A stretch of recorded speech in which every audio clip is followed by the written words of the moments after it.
Hello everyone. हम पढ़ रहे थे चार्ज की प्रॉपर्टीज के बारे में। तो हमने दो प्रॉपर्टी पढ़ी थी चार्ज की लास्ट वीडियो में। फर्स्ट प्रॉपर्टी पढ़ी थी हमने चार्ज के लिए कि चार्ज का एडिशन कैसे करते हैं। चार्ज की एडिटिविटी के लिए हमने स्केलर सम को काम में लिया था वहां पे। और दूसरी प्रॉपर्टी पढ़ी थी हमने चार्ज के लिए कि चार्ज इनवेरियंस होता है या फिर चार्ज पर मूवमेंट का कोई इफेक्ट नहीं पड़ता है। अब थर्ड प्रॉपर्टी पढ़ते हैं हम यहाँ पे।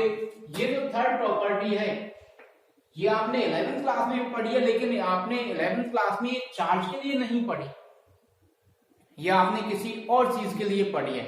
तो अभी आपको याद आ जाएगा आपने किस चीज के लिए पढ़ी थी। तो थर्ड प्रॉपर्टी है कंजर्वेशन ऑफ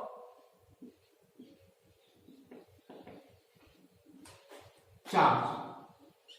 तो कुछ याद आया होगा इस वर्ड से, कंजर्वेशन से।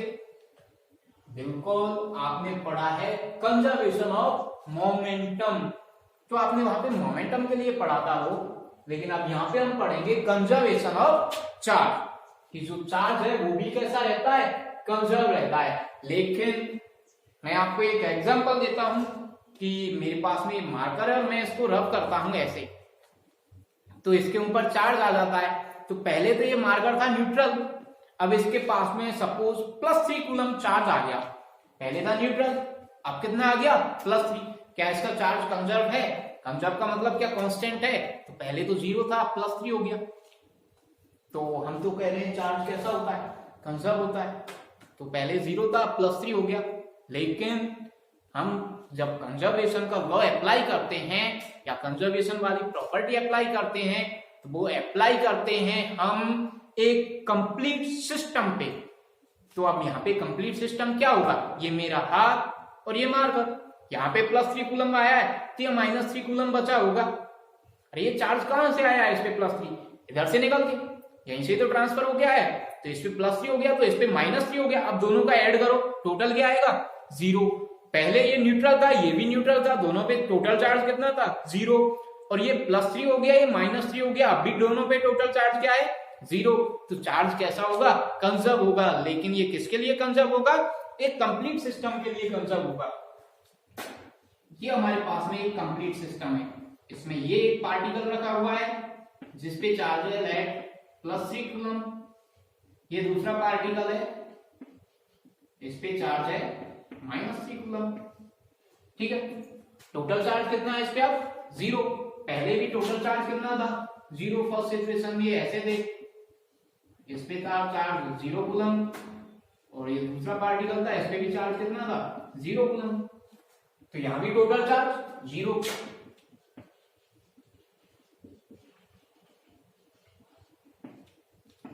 और यहां भी टोटल चार्ज,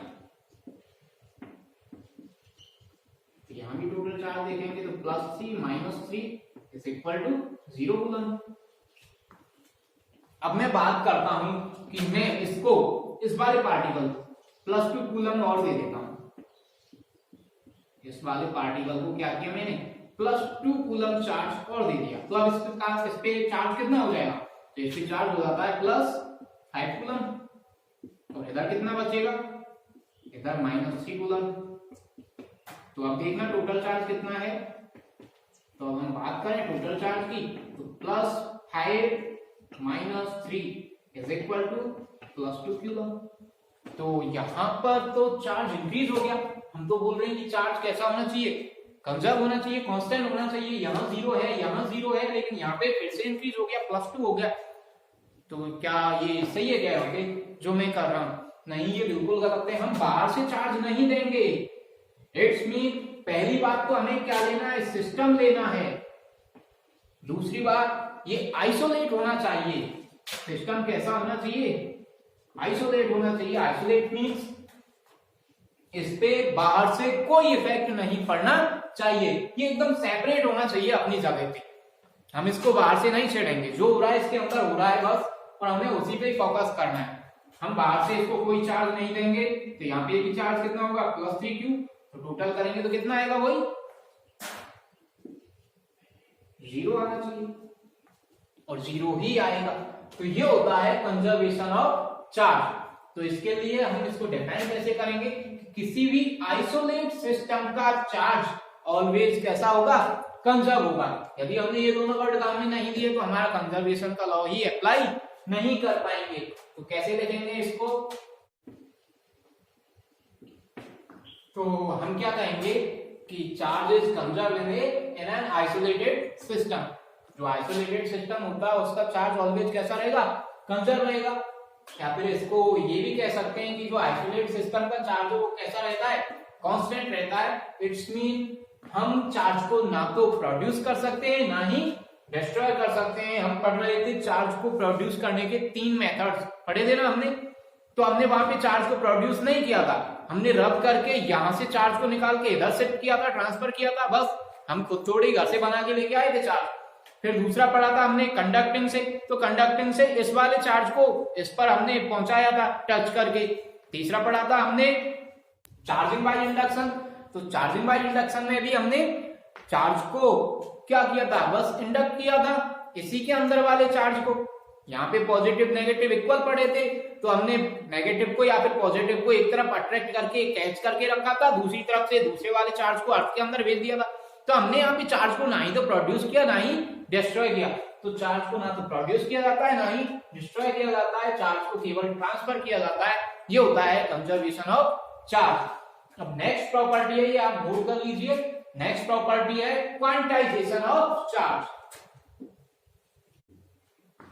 तो क्या होता है ये क्वांटाइजेशन ऑफ चार्ज, तो पहली बात तो ये देखना है हमें कि जो क्वांटा होता है ये क्या होता है।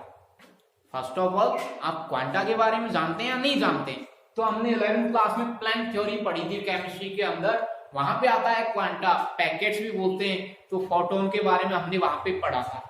अच्छा, जिनको नहीं आता तो वो एक एग्जांपल समझ लीजिए कि एक लड़का है आदित्य, जिसको हमने क्या है कि एक पानी की टंकी दी कि ये लो पानी की टंकी है, ये फुल भरी हुई है, ये आपको खाली करनी है, और उसको हमने एक ग्लास पकड़ा दिया कि आपके पास में ये एक ग्लास है, इसको हमेशा आपको पूरा भर के ही निकालना है, ना तो वो उसमें से थोड़ा भी कम करेगा, वो हमेशा उसे पूरा भर के ही निकालेगा, उस पर ये कंडीशन अप्लाई है। अब दूसरे लड़के को बोला कुलदीप को दूसरी टंकी देके के लिए तू ये निकाल पानी, लेकिन कुलदीप के पास में हमने दे दी एक नली, एक पाइप दे दिया कि ये पाइप पकड़ और तू इस पानी को निकाल। कुलदीप ने क्या किया, पानी के अंदर पाइप डाला और आसानी से पानी को कंटिन्यूअसली निकालने लग गया। अब पाइप से तो पानी कंटिन्यूअसली आएगा, लेकिन आदित्य बेचारा क्या करे, वो तो हर बार एक गिलास भरता है निकालता है। अब मैं कहता हूं उनसे कि मुझे 1.5 गिलास पानी चाहिए, 1.5, तो कौन भर के दे सकता है मुझे? आदित्य पे कंडीशन अप्लाई है कि वो 1 गिलास से कम पानी निकालेगा ही नहीं, हमेशा उसको ग्लास पूरा भर के निकालना है, तो कौन दे सकता है 1.5 गिलास पानी? सीधी सी बात है, कुलदीप अपना पाइप लेके आएगा, 1 गिलास भरा फिर आधा, ये तो हो गया। आदित्य बेचारा ये काम नहीं कर सकता, क्यों नहीं कर सकता? उस पर कंडीशन अप्लाई है कि उसे तो हमेशा पूरा भर के ही निकालना है, तो या तो वो 1 गिलास दे सकता है या फिर 2 गिलास। अब मैं कहूँ 5 गिलास पानी दो मुझे, तो 5 गिलास पानी तो इजीली आदित्य भी दे सकता है पूरे 5 गिलास भर के, लेकिन मैं कहूँ 5.25 गिलास दो मुझे, तो आदित्य कर सकता है ये काम? नहीं कर सकता। तो ये क्या है, ये जो कुलदीप पानी को निकाल रहा है ये होता है कंटिन्यूअसली, ये है कंटिन्यूअसली, और जो आदित्य निकाल रहा है वो है क्वांटाइजेशन। आदित्य के पास में एक पैकेट है पानी का, वो किसके बराबर है? 1 गिलास पानी के बराबर है, तो वो ऑलवेज 1 गिलास ही निकाल सकता है, नहीं तो 1.5 निकाल सकता है, नहीं हाफ निकाल सकता है, नहीं उससे और भी कम निकाल सकता है। वो ऑलवेज 1 2 3 4 ऐसे ही निकाल के देगा। एक कंप्लीट नंबर में, वो इनकम्प्लीट नंबर्स में पानी के ग्लास निकाल के नहीं दे सकता। तो ये जो आदित्य पानी निकाल रहा है ये हुआ उसका क्वांटा, ये उसका पैकेट्स हुआ। तो ऐसे ही चार्ज का भी एक फिक्स क्वांटा होता है। क्या होगा क्वांटा? एक फिक्स्ड वैल्यू, जैसे वहां पे उसके पास में एक फिक्स्ड वैल्यू है कि वो 1 गिलास या फिर इसका मल्टीपल 2 3 4 10 कितना भी 1 का मल्टीपल पानी निकाल सकता है। ऐसे ही चार्ज का होता है, एक फिक्स क्वांटा होता है। तो इसके बारे में, इस क्वांटा के बारे में पहले हमें पता नहीं था, लेकिन एक साइंटिस्ट हुए थे मिलिकन, तो उन्होंने बताया था, उन्होंने अपना एक एक्सपेरिमेंट किया था, ऑयल ड्रॉप एक्सपेरिमेंट, उसके बेसिस पे बताया था। तो इसको कैसे डिफाइन करेंगे कि जो चार्ज होता है वो क्वांटाइज्ड होता है, चार्ज होता है वो कैसा होता है? क्वांटाइज्ड होता है। और ये किसने बताया था? मिलिकन ने बताया था। तो हम इसको लिखते हैं, तो मिलिकन ने अपने ऑयल ड्रॉप एक्सपेरिमेंट के बेसिस पे ये बताया था कि जो चार्ज का ट्रांसफर होता है एक मैटर से दूसरे मैटर की तरफ, तो ये एक फिक्स वैल्यू में होता है, मींस इसका एक फिक्स्ड क्वांटा होता है। देखिए कुछ एक बच्चों के प्रॉब्लम भी थी कि यहां से इलेक्ट्रॉन निकल के इधर पहुंचते हैं तो क्या होता है। एक्चुअल में जब मिलिकन ने अपना ऑयल ड्रॉप एक्सपेरिमेंट किया था तो इन्होंने यही बताया था कि जो चार्ज की फिक्स वैल्यू है वो एक इलेक्ट्रॉन के चार्ज के बराबर होती है। कितने के बराबर? एक इलेक्ट्रॉन। एक इलेक्ट्रॉन का चार्ज कितना होता है? 1.6 इंटू 10⁻⁹ कूलम। तो इतना चार्ज एक बार में जाएगा। ऐसा नहीं है कि हम कहें 0.8 इंटू 10⁻⁹ कूलम चार्ज ले लो, इट्स मीन इलेक्ट्रॉन का आधा चार्ज ले लो, नहीं जाएगा, तो पूरा इलेक्ट्रॉन के बराबर ही जाएगा, उससे कम कभी भी नहीं जा सकता। या फिर 3.5 इलेक्ट्रॉन के बराबर चार्ज ले लो, नहीं ले सकते हम। तो ये मिलिकन ने बताया था। अब एक्चुअल में देखिए आपकी कहां पॉजिटिव चार्ज आता है, कहां नेगेटिव चार्ज आता है, ये देखिए। आपको पता है इलेक्ट्रॉन कैसा चार्ज होता है, पॉजिटिव चार्ज होता है और नेगेटिव चार्ज होता है। तो नेगेटिव चार्ज होता है तो मैं इन दोनों को रब करता हूं, ठीक है ना, और यहां से इलेक्ट्रॉन निकल के इसके ऊपर आके जमा हो जाते हैं। इलेक्ट्रॉन किधर से आए? इधर से। कहां आके रख के? यहाँ पे। तो क्या होगा? इलेक्ट्रॉन निकले, इट्स मीन नेगेटिव चार्ज निकला या पॉजिटिव चार्ज निकला? नेगेटिव चार्ज निकला ना, यहां से नेगेटिव चार्ज निकला और कहां आके इकट्ठा हुआ? इसके ऊपर। तो यहाँ पे नेगेटिव चार्ज कलेक्ट हो रहा है, तो ये कैसा चार्ज आएगा? इस डस्टर के ऊपर कैसा चार्ज आएगा? नेगेटिव आएगा या पॉजिटिव? तो इलेक्ट्रॉन आके कलेक्ट हो रहे हैं जो नेगेटिव है, तो यहाँ पे कौन सा चार्ज कलेक्ट हो रहा है? नेगेटिव चार्ज हो रहा है, तो इस डस्टर के ऊपर नेगेटिव चार्ज आएगा। इट्स मीन जिस मैटर के पास में इलेक्ट्रॉन आते हैं वो नेगेटिव चार्ज होगा और जिससे इलेक्ट्रॉन जा रहे हैं निकल के वो पॉजिटिव चार्ज होता है।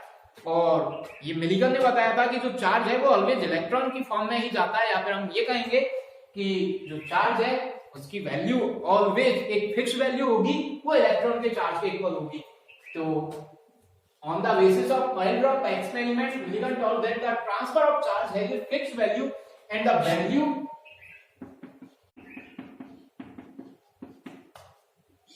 तो ये होती है आपके चार्ज के क्वांटा की वैल्यू। तो हमसे आपसे पूछा जाए कि चार्ज का 1 क्वांटा किसके इक्वल होगा, तो 1.6 इंटू 10⁻⁹ कूलम के इक्वल होगा। तो हम किसी भी पार्टिकल पे आने वाला या फिर किसी पार्टिकल से जाने वाला टोटल चार्ज निकालें तो हम कैसे निकालेंगे? तो आपको पता है इधर से इलेक्ट्रॉन जाएंगे तो 1 इलेक्ट्रॉन जाएगा, 2 जाएगा, 3 जाएगा, मींस इलेक्ट्रॉन का एक कंप्लीट मल्टीपल जाता है। तो इसको हम कैसे डिफाइन करेंगे? The total charge on A particle Q is equal two electron का कंप्लीट मल्टीपल होगा, उसे मैं किससे लिख देता हूं? n से, कि वो 1 इलेक्ट्रॉन के इक्वल भी हो सकता है, 2 इलेक्ट्रॉन के, it's mean here n is equal to 1 हो सकती है, 2 हो सकती है, 3 हो सकती है, लेकिन ये क्या होगी? एक कंप्लीट नंबर होगी। तो ये होता है हमारे पास में चार्ज। अब ये पॉजिटिव भी हो सकता है और नेगेटिव भी हो सकता है। तो किसी मैटर पे आने वाला टोटल चार्ज ऑलवेज इलेक्ट्रॉन के कंप्लीट मल्टीपल के इक्वल ही होगा।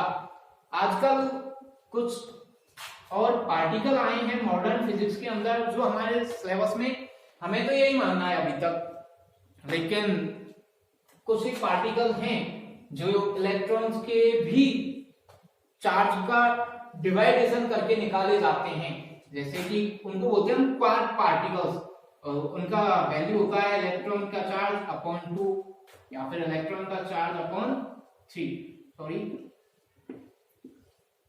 ये उनकी वैल्यूज होती है। मतलब इलेक्ट्रॉन्स का बनवाई थर्ड पार्ट भी पॉसिबल है, लेकिन ये हमारे सिलेबस के अंदर नहीं है। हमें तो ये देखना है कि जो चार्ज का क्वांटा होगा वो एक इलेक्ट्रॉन के इक्वल होगा। तो यहाँ पे आपका क्वांटाइजेशन ऑफ चार्ज खत्म होता है और ये आपकी चार्ज की प्रॉपर्टीज भी फिनिश होती हैं। अब नेक्स्ट पढ़ेंगे हम कूलम्ब्स लॉ, और यहां से स्टार्ट होती है आपकी इलेक्ट्रोस्टैटिक। इलेक्ट्रोस्टैटिक मींस जिसमें चार्ज को आपको क्या करना है? स्टेबल रखना है। तो जहां चार्ज स्टेबल चार्ज की बात होगी वहां पे हम इलेक्ट्रोस्टैटिक की बात करेंगे। तो देखिए आपका जो चार्ज है वो 3 सिचुएशंस में हो सकता है। किस तरह से? फर्स्ट सिचुएशन आपकी चार्ज की, चार्ज इज स्टेबल, आपका चार्ज है वो कैसा है, स्टेबल है। तो चार्ज स्टेबल है तो ये क्या प्रोड्यूस करेगा, क्या जनरेट करेगा। तो जब चार्ज स्टेबल होता है तो वो अपने चारों तरफ, अपने अराउंड केवल इलेक्ट्रिक फील्ड जनरेट करता है, इलेक्ट्रिक फील्ड प्रोड्यूस करता है। तो चार्ज स्टेबल है तो इट इज प्रोड्यूस्ड ओनली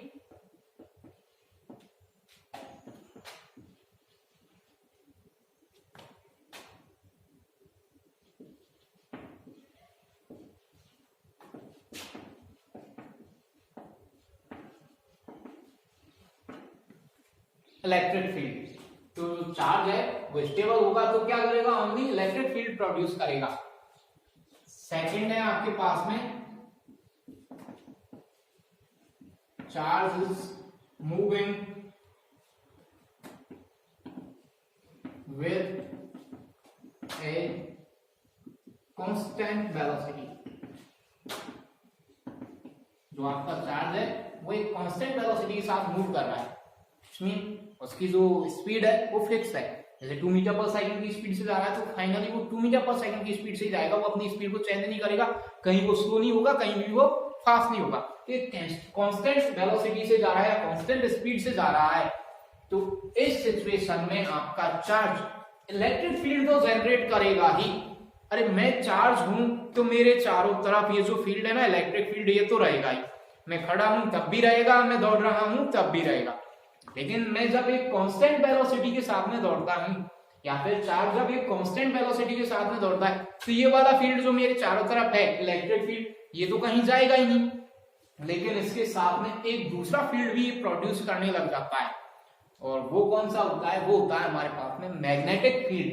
तो जब चार्ज कांस्टेंट वेलोसिटी के साथ में मूव करेगा तो ये मैग्नेटिक फील्ड भी प्रोड्यूस करेगा। तो it is produced electric field and magnetic field।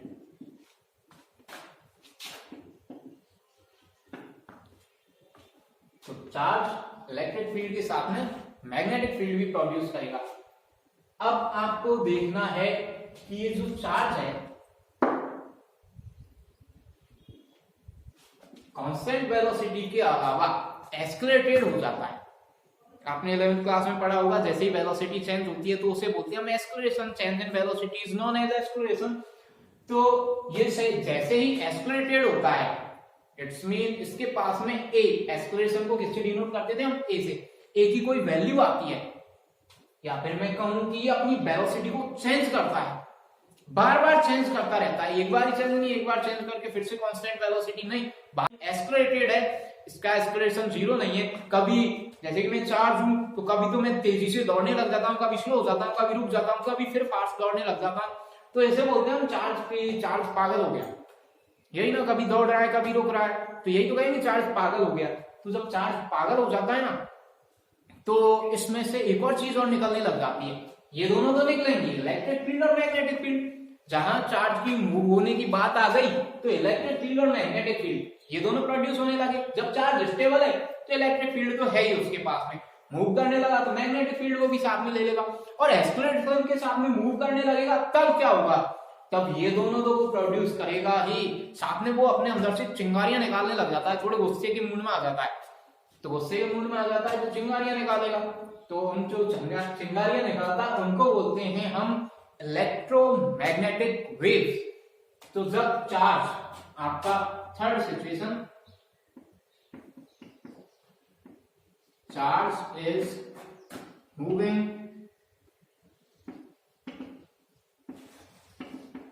with a acceleration, तो क्या होगा, it is produced electric field and magnetic field and electromagnetic waves।